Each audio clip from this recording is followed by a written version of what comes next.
찬양 감사합니다. 제가 원래도 발음이 그렇게 좋지는 않은데요. 이렇게 윗입술 아랫입술 입병이 딱 붙어서 두 개가 나가지고 새끼 손톱만한 게 두 개가 나서 발음이 자꾸 새더라고요. 혹시나 그렇게 크게 관심 없으시겠지만 혹시나 발음이 제가 왜 이렇게 새나 생각하실까봐 미리 말씀을 좀 드립니다. 제 입병처럼 딱 붙어서 우리가 함께 좀 예배하는 날이 이제 곧 오지 않을까 이렇게 좀 생각을 해봅니다. 얼른 이 예배당에 우리가 다 꽉 차서 함께 찬양하고 예배하고 또 서로 이렇게 붙어서 서로 인사하고 얼굴을 보고 입을 봐야 얼굴 표정을 좀 볼 텐데 좀 그렇게 서로 인사할 수 있는 날이 곧 오리라 믿습니다. 우리 좀 그런 마음을 담아서 우리 양옆에 좀 돌아보시면서 잘 오셨습니다 하고 좀 힘차게 인사해 볼까요?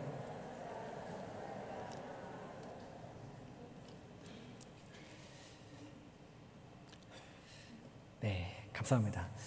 재물이 많은 청년이 오늘 본문에 등장합니다. 예수님께서 만나셨던 사람들, 많은 사람들이 있죠. 성경에 기록되지 않은 그 수많은 사건들과 수많은 사람들이 있는데 유독 이 청년의 이야기는 들어가 있습니다.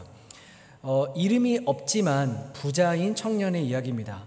오랜 시간 걸쳐서 우리는 이 오늘 본문의 이야기들을 들어왔고 어떤 이야기가 펼쳐졌는지 그 결론이 어떻게 끝나는지를 알고 있습니다. 오늘 이 이야기에 들어가기에 좀 앞서서 우리가 한 가지를 좀 기억했으면 합니다. 이 청년을 향한 예수님의 마음이, 예수님의 심정이 어떠했을까를 좀 생각해보고 들어가려고 합니다. 제가 청년부를 맡아서 사역하고 있을 때 청년들이 이런저런 궁금증을 가지고 저를 찾아오거나 연락을 하는 경우가 많이 있었습니다. 그래서 이해되지 않는 성경의 이야기들을 질문하기도 했고 삶을 살아가는 과정 속에서 풀리지 않은 그 여러 가지 숙제에 대한 문제 혹은 이성에 관한 문제, 여러 가지 문제를 가지고 상담을 했던 기억이 납니다. 그 내용이 무엇이었든 중요한 문제든 아니든 혹은 질문을 하든 의도가 어떻든지 상관없이 저에게는 그 청년 한 명 한 명이 그저 너무나 소중하고 참 고마웠습니다. 혹시 잘못된 방향을 가지고 있다 할지라도 그 삶을 고민하고 신앙을 고민하는 청년들의 그 모습, 그 애쓰는 모습 자체가 너무나 귀하고 아름다워 보였기 때문이었어요. 지금도 문득문득 그 시간들이, 그 청년들과 만났던 대화의 이야기들이 떠오르기도 합니다. 오늘 본문에서 예수님, 이 부자 청년을 대하고 있는 예수님의 마음이 차갑고 냉담했을까요? 결국 너는 재물을 선택해서 돌아갈 것을 내가 알고 있어. 그렇게 너는 나와 상관이 없는 녀석이구나 라고 하셨을까요? 그런 식으로 이 청년을 대하셨을까요? 아닙니다. 저같이 아무것도 아닌 이 사람도 교역자라고 찾아와주고 상담해주고 고민을 털어주는 우리 그 청년들 한 명 한 명이 너무 귀했고 제가 그 청년들을 만나면서 했던 모든 말과 그 보여주었던 모든 태도가 제가 정말 그 진심을 가지고 있었다면 우리 주님은 이 청년을 얼마나 사랑하셨을까요? 저는 비교가 되지 않는다라고 생각합니다. 천하보다도 더 귀한 한 영혼으로 대하시는, 그래서 이 청년에게 그 생명의 따뜻한 손길을 내미시는 우리 주님이시라는 것을 기억하며 우리가 오늘 이 본문의 이야기를 한번 살펴보겠습니다. 잘 아시다시피 오늘 본문은 청년의 질문과 예수님의 대답으로 이루어져 있습니다. 영생을 얻으려면 무엇을 해야 합니까? 계명을 지켜야 한다. 다 지켰습니다. 그러면 네가 가지고 있는 모든 소유를 팔아서 가난한 자들에게 나누어 주고 나를 쫓으라. 그렇게는 못하겠는데요 하고 떠난 이야기입니다. 이 청년은 아마도 굉장히 열심이 있고 열정이 있는 사람이 아니었을까 생각해 봅니다. 자기의 재물이라고 성경이 이야기하죠. 청년 자신이 가지고 있는 재물이라는 것이죠. 어떤 식으로 그 재물을 가지고 있었든지 알 수 없지만 그 재물을 그가 소유했고 가지고 있었고 지금까지 그 재물을 유지하고 있었다라는 것은 분명합니다. 또 이 청년은 율법을 지키는 데에서도 아마 굉장히 열심을 가지고 있었다라는 것을 알 수 있죠. 계명을 지키라 라고 예수님이 말씀하시면서 그 청년에게 던지셨던 그 계명들은요, 정말 지켜내기 쉽지 않은 그런 어려운 것들이었습니다. 여러분 18절 말씀 한번 여러분들 읽어주시겠습니까? 오늘 본문 18절입니다. 시작.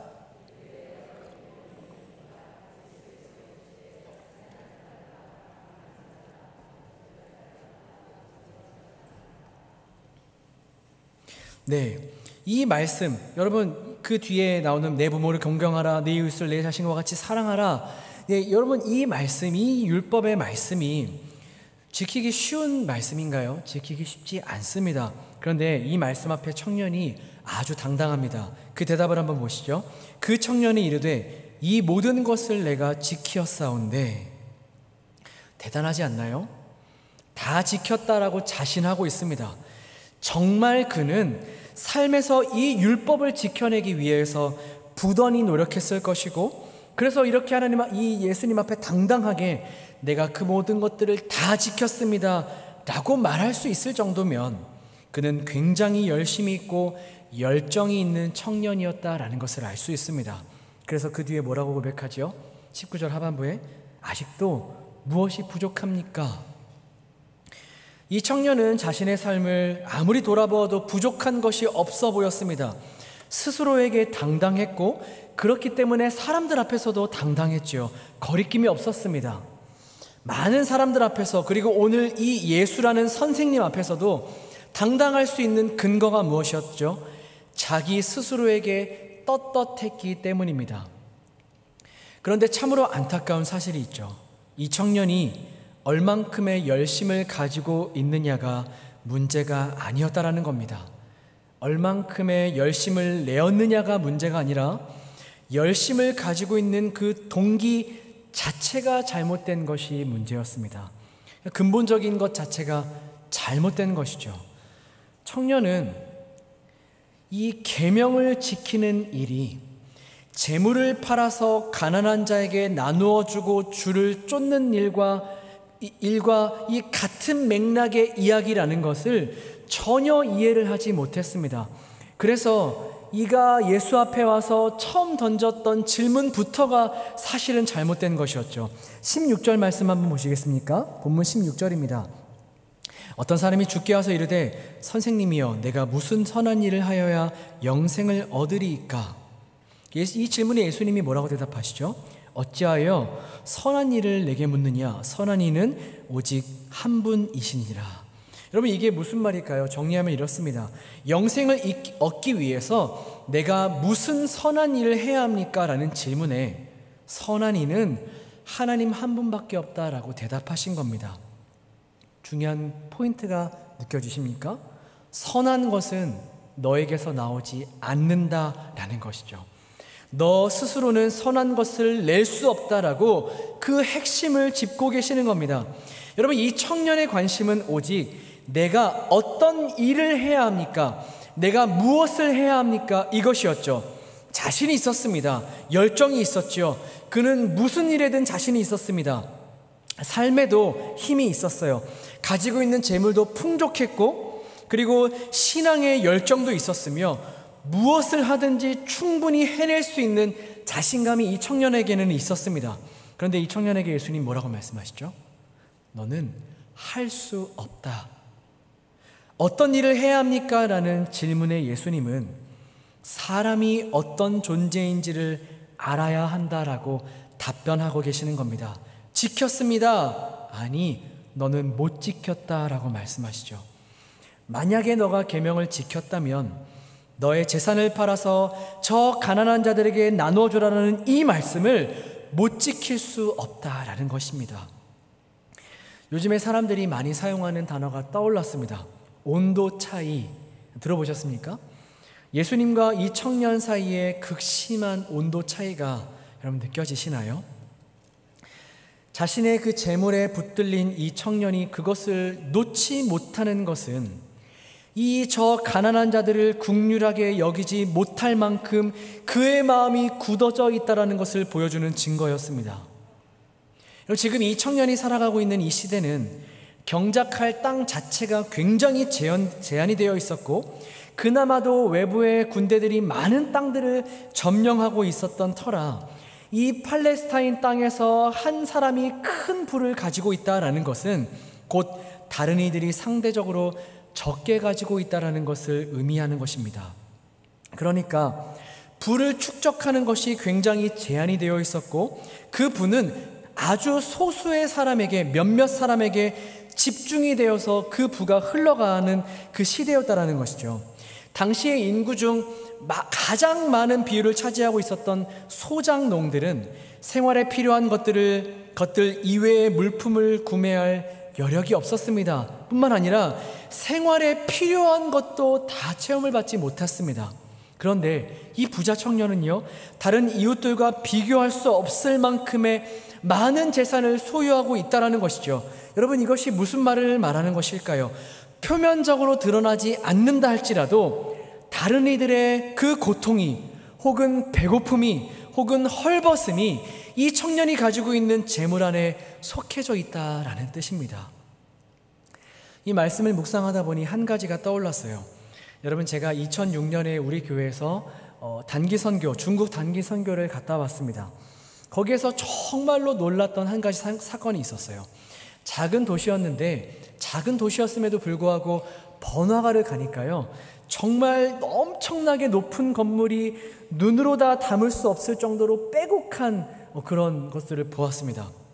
선교사님께서 이곳이 한국의 명동 같은 곳입니다 라고 설명해 주셨는데 제가 봤을 때는 명동과 잽도 안 됐습니다. 정말 엄청나게 넓었어요.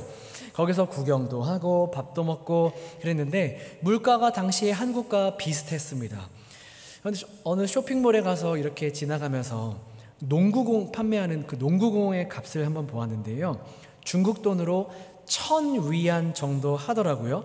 당시 한국 돈으로 생각해 보면 약 13만 원 정도 하니까 좀 비싸지 않나 싶지만 이해가 아예 안 되는 수준은 아니었습니다. 근데 저를 정말로 놀라게 했던 것은 이거였어요. 선교사님께서 사역하시는 소학교 근처는 진짜로 못 사는 사람들로 가득했습니다. 하루는 이 소학교에 페인트 칠을 하기 위해서 그 길을 따라서 이 소학교를 올라가고 있는데 선교사님께서 여기 현지 사람들이 주로 아침에 먹는 그 국수집을 데리고 가셨어요. 여러분, 국수가 얼마였는지 아십니까? 1.5위안이었습니다. 우리 돈으로 한 200원 정도 되는 돈이었어요. 그 주변의 시장에서 일하는 사람들이 주로 그 주변에서 살았는데 하루 꼬박꼬박 일해서 버는 돈이 얼마였냐면 약 4위안에서 5위안 정도라고 하시더라고요. 그러니까 하루 꼬박 벌어서 600원에서 700원 정도 버는 겁니다. 20-30분 정도만 차 타고 나가면 있는 그 빌딩 숲을 이루고 있는 번화가에서 농구공 하나를 1,000위안에 팔고 있는데 여기에서는 한 끼 사람의 식사 비용이 1.5위안이라는 게 정말 너무나 놀랐습니다. 더 놀라운 사실은요, 제가 거의 까무러칠 뻔했는데 선교사님께서 이 중국의 최상위에 있는 사람들, 그러니까 부자들, 최상위의 층에 있는 부자들이 한 끼 식사를 20만 위안짜리 식사를 주로 한다라고 설명하시더라고요. 그래서 한국 부자들과는 비교할 수 없는 부자들이라고 이야기했습니다. 여러분, 20만 원이 아닙니다. 20만 원도 대단하시죠? 한 끼 식사 20만 원? 미쳤어? 라고 얘기할 텐데 20만 원이 아니라 중국 돈 20만 위안이었어요. 제가 그 말을 들으면서 이게 말이 되는 이야기인가? 어떻게 같은 나라 안에서 이 정도의 빈부격차가 있을 수 있지? 여러분, 이것이 얼마나 뒤틀려져 버린 세상이라는 증거인가요? 비교할 수 없이 많은 재산을 가지고 있다는 것은 이렇게 다른 사람들의 눈물과 아픔과 배고픔과 헐벗음을 동반하고 있는 겁니다. 오늘 이 본문의 이 청년이요, 자신이 필요 이상으로 많이 가지고 있다는 점, 그리고 자신이 같이 살고 있는 이 이웃들은 생활에 반드시 필요한 것도 갖추지 못한다라는 것을 보았을 때 자기가 가지고 있는 이 부에 대해서 그 부를 주신 하나님의 심정을 헤아려야 했습니다. 이것이 율법에 담겨 있는 하나님의 마음이었죠. 계명을 지킨 사람인가요? 아닙니다. 철저하게 못 지킨 사람이죠. 여러분, 오늘 이 말씀이 부자가 되어서 부자는 가난한 사람들 꼭 섬겨야 한다. 안 섬기면 혼난다. 안 섬기면 그 하나님의 사람 아니다. 이런 말씀인가요? 아닙니다. 저는 그렇다면 평생 이 말씀은 저와 상관이 없을 겁니다. 이 생에서는 부자로 살기는 글렀거든요. 왜 측은히 보십니까? 영광스럽게 여러분들과 함께 이 길을 걸어가고 있습니다. 아니며 그런 말씀이 아니죠. 그렇다면 이 괘씸한 청년 결국 마지막에는 이 시험 통과 못할 것을 아시고 전곡을 찌르는 질문을 하셔서 야, 너 까불지 말고 돌아가 라고 말씀하시려고 하시는 걸까요? 못 지킬 만한 가장 약한 것을 들어서 시험에 들게 하시려고요? 그것도 아니지요. 예수님께서 이 말씀을 통해 오늘 이 부자 청년에게 하시고자 하시는 말씀, 그리고 이 말씀을 나누고 있는 오늘 우리에게 하시고 싶은 말씀은 이것입니다. 계명을 지킨다라는 것은 단순히 규칙과 규범을 지키는 것이 아니라는 것이지요. 계명을 지킨다라는 것은 하나님께로부터 주어지는 그 의와 진리와 거룩을 우리 안에 취하는 행동입니다. 하나님께 있는 그 아름다운 모든 가치, 그 가치를 내가 소유하기 위해서 철저하게 하나님을 의존하는 삶을 살아가야 합니다. 하나님과 나를 묶어야만 하나님께로부터 흘러나오는 모든 생명과 진리와 거룩을 받으며 살아갈 수 있다라는 뜻이죠. 우리가 스스로 그것을 만들어낼 수 없습니다. 내 안에서는 절대로 나올 수 없는 것들이죠. 철저하게 하나님을 의존하는 것, 이것이 바로 계명을 지킨다라는 의미인 것입니다. 그래서 계명을 지키라라는 우리 주님의 요구는 무조건적인 굴복을 명령하시는 것이 아닙니다. 하나님의 거룩하심을 우리 안에 담으라는 요구이죠. 우리가 어떤 존재입니까? 썩어있고 더럽고 추하고 냄새나는 이 내 안에 하나님께서 하나님 되시는 모든 복과 그 영광을 담아내는 그 방법이, 그렇게 살아내기 위한 그 훈련이 바로 계명을 지키라는 주님의 요구인 것이죠. 이 의미가 더 확실하게 담겨져 있는 곳이 요한복음 15장에 나와 있는 포도나무 비유입니다. 요한복음 15장 7절에서 11절 말씀인데요, 한 절씩 좀 교독하면서 읽겠습니다. 7절 제가 읽고 8절 여러분들이 읽고, 자, 교독하며 읽겠습니다. 너희가 내 안에 거하고 내 말이 너희 안에 거하면 무엇이든지 원하는 대로 구하라. 그리하면 이루리라.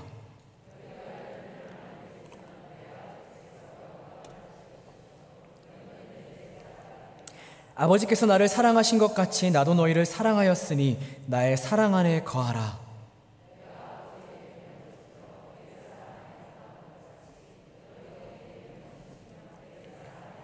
네, 11절 같이 있습니다.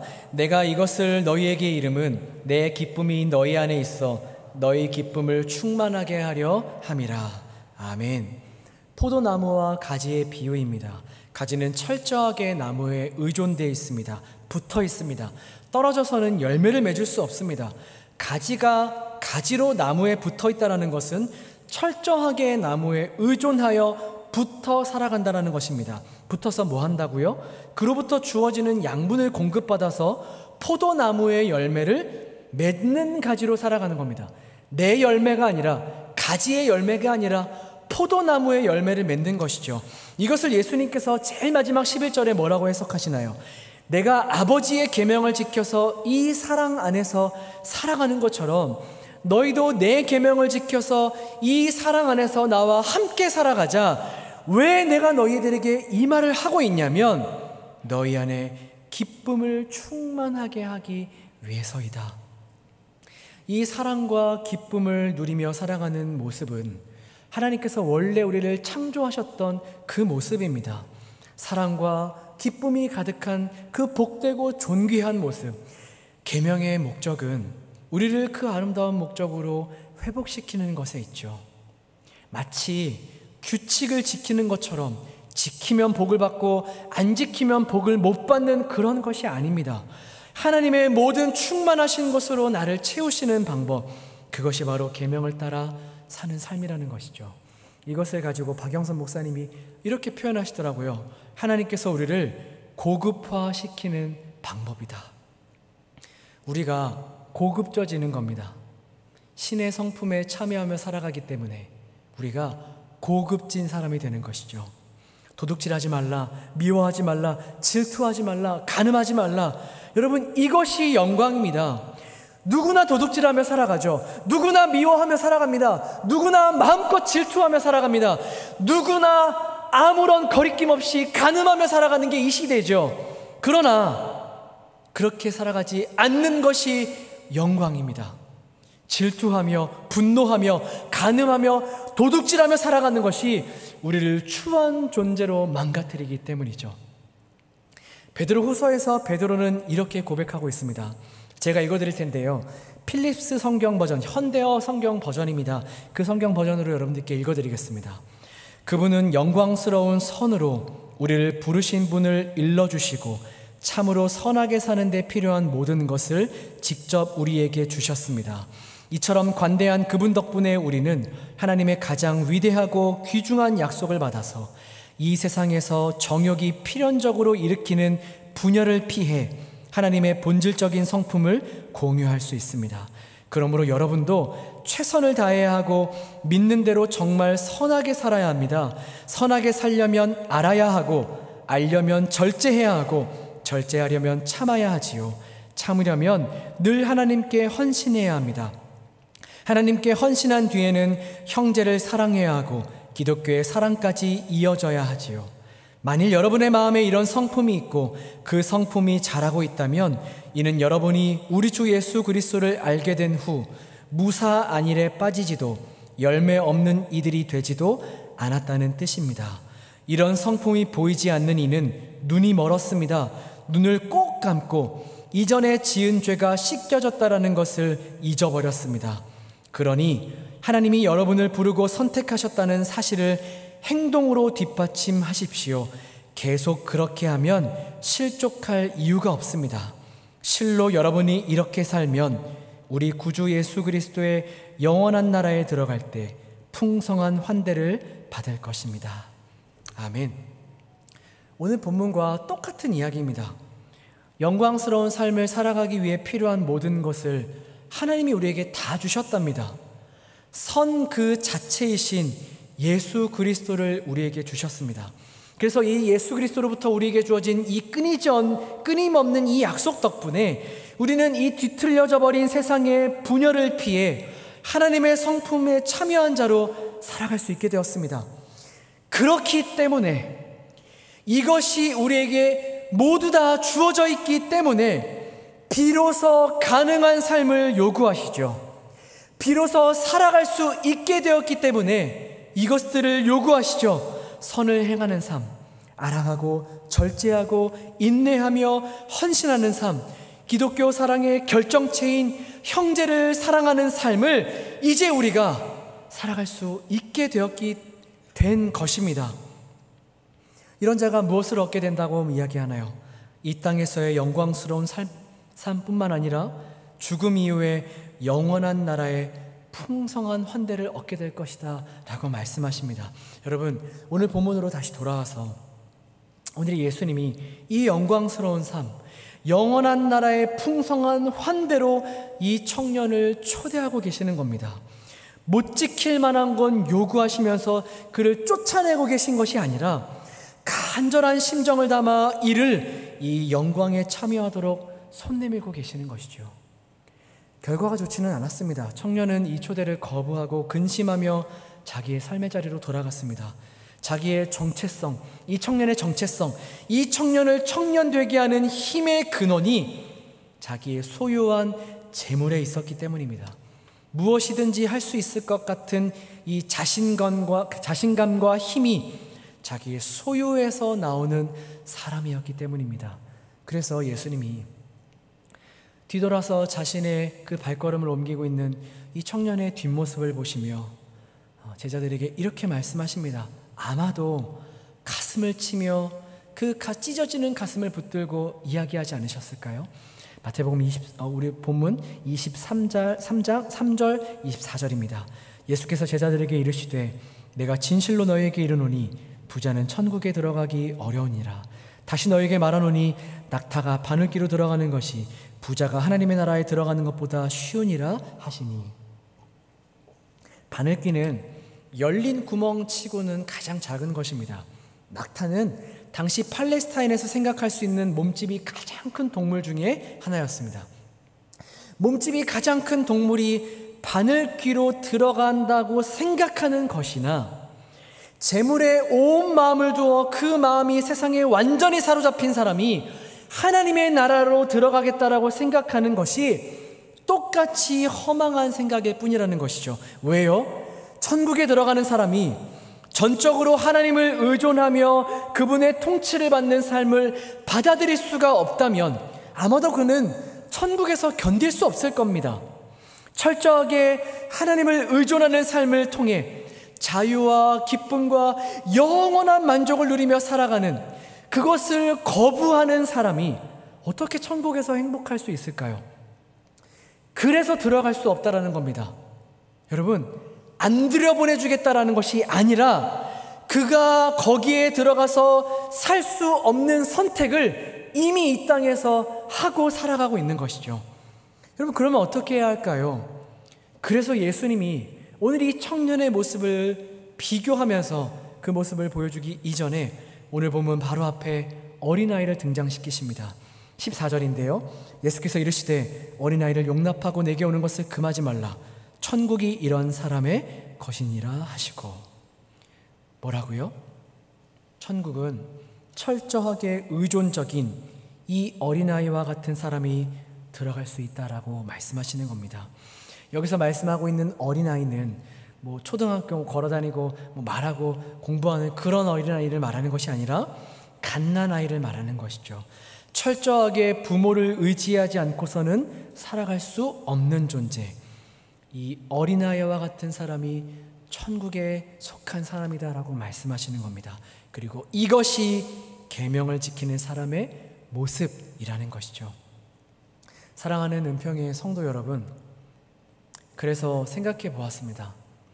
우리의 삶에서 예수 외에 이거 아니면 나 죽을 것 같아 라고 말하는 것이 점점 사라지는 것이 은혜라고 생각이 듭니다.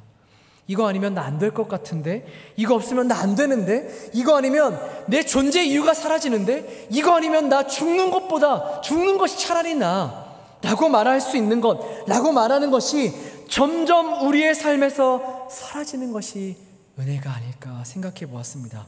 그것이 우리를 이 거룩과 생명과 영광을 담은 존재로 살아가는 것을 방해하기 때문입니다. 그렇다면 오늘이 본문의 모든 내용들을 정리하며 오늘 살펴본 우리의 이 본문이 우리에게 던지고 있는 질문이 있다면 이렇게 정리할 수 있을 겁니다. 여러분은 어린 아이로 돌아가시겠습니까? 아니면 청년처럼 돌아가시겠습니까?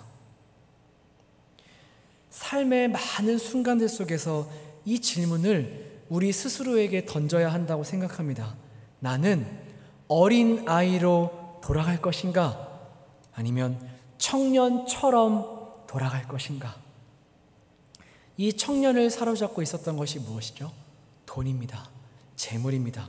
그런 돈 혹은 명예, 사람, 사랑, 외모, 학벌, 소유, 성취, 권력 등이 내가 가지고 있는 힘이라고 생각이 될 때, 여러분, 그 앞에서 우리는 얼른 정신을 차리고 우리 스스로에게 이 질문을 던져야 합니다. 나는 어린 아이로 돌아갈 것인가? 아니면 청년처럼 돌아갈 것인가? 우리가 지킬 수 있는 힘이 없음을 고백하며 오직 하나님께만 의존하는 믿음을 보임으로 계명에 순종하는 삶을 살아가는 우리 모두가 되기를 진심으로 소망합니다. 이 말씀이 우리를 거룩하고 존귀하게 만들어 가실 것입니다. 고급진 인생으로 살아가게 만드실 것이죠. 오늘보다 내일, 내일보다 그 다음, 오늘보다 한 달 뒤, 1년 뒤에 우리가 훨씬 더 고급진 모습으로 살아가고 있을 것입니다. 하나님의 하나님 되심의 모든 복과 아름다움이 우리 안에 매일매일 채워질 것이기 때문이죠. 그래서 오늘 우리가 설교 후에 함께 고백할 찬양, 달고 오묘한 그 말씀의 찬양의 가사가 진실로 우리의 고백이 되기를 소망합니다. 아름답고 귀한 말씀, 생명샘이로다. 아름답고 귀한 말씀, 나의 생명샘이로다. 기도하겠습니다. 하나님 아버지, 부자 청년에게 못 지킬 만한 것으로 시험하지 않으셨습니다. 무엇이 내게 부족합니다라는 무지한 질문을 던지는 청년을 안타까워하시고 우리 주님은 그 청년에게 생명으로의 초대장을 내미셨습니다. 진짜 계명을 지키는 삶을 살아가라고, 무엇을 해내는 것이 아니라 사람의 한계를 알고 철저하게 하나님께 의존하는 삶을 살아가라. 그래서 하늘로부터 주어지는 거룩과 영광을 담아내는 인생으로 하늘 보화를 가진 삶을 살아가자. 그런 삶을 살아가기 위해서 나를 따를래 요청하셨습니다. 하나님, 철저하게 나를 부인하고 내가 할 수 있다라는 생각을 버리고 주를 의지하는, 그렇게 계명에 순종하는 삶을 살기를 원합니다. 규칙을 지키는 수준의 것이 아니라 영광을 담아내는 방법임을 기억하여 더욱 이 말씀 앞에 우리를 드리기를 원합니다. 생명을 가진 존재로 호흡하며 살아가는 것처럼 나의 유일한 생명의 근원이 아름답고 귀하신 우리 주님을 증거하고 있는 이 살아계신 말씀임을 기억하여 청년처럼 돌아서지 않고 어린아이처럼 어린아이로 돌아가는 우리 모두가 되게 하여 주시옵소서. 그렇게 흉내라도 낼 때 정말 그렇게 살아가게 하시는 힘을 공급하시는 우리 주 예수 그리스도의 이름으로 기도합니다.